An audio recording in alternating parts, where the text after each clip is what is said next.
सोचें ज़रा, आप अपनी गाड़ी पार्क करते हैं, मैच देखने जाते हैं या किसी काम से निकलते हैं, और जब वापस आते हैं तो गाड़ी अपनी जगह खड़ी तो होती है, मगर उसका हाल ऐसा जैसे किसी ने उसे नोच डाला हो।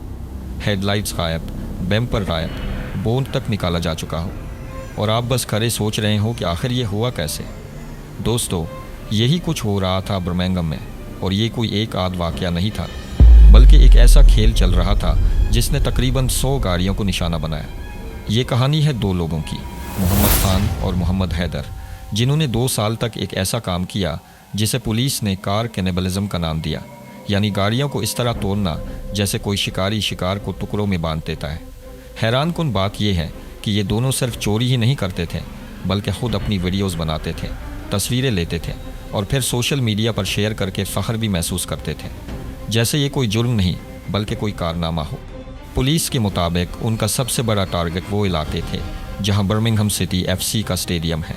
मैच के दौरान लोग अपनी गाड़ियां पार्क करके अंदर चले जाते और जब वापस आते तो गाड़ियों का हाल देखकर होश उड़ जाते।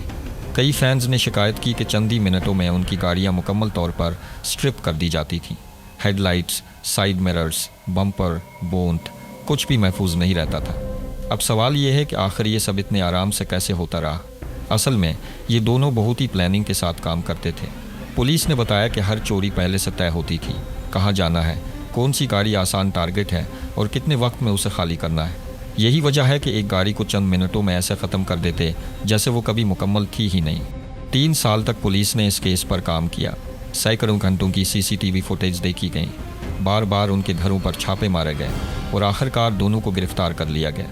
जब केस अदालत में पहुंचा तो उन्होंने इतराफ़ जुर्म कर लिया और मान लिया कि उन्होंने तकरीबन 98 गाड़ियों को इसी तरह निशाना बनाया। सोचने वाली बात यह है कि उनके इस अमल से सिर्फ माली नुकसान नहीं हुआ, बल्कि लोगों पर जहनी दबाव भी पड़ा।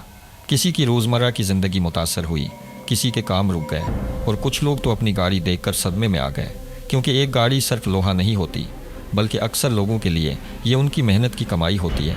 अब ये दोनों 26 जून को सज़ा सुनने वाले हैं और गालिब इम्कान यही है कि उन्हें जेल की सलाखों के पीछे काफ़ी वक्त गुजारना पड़ेगा।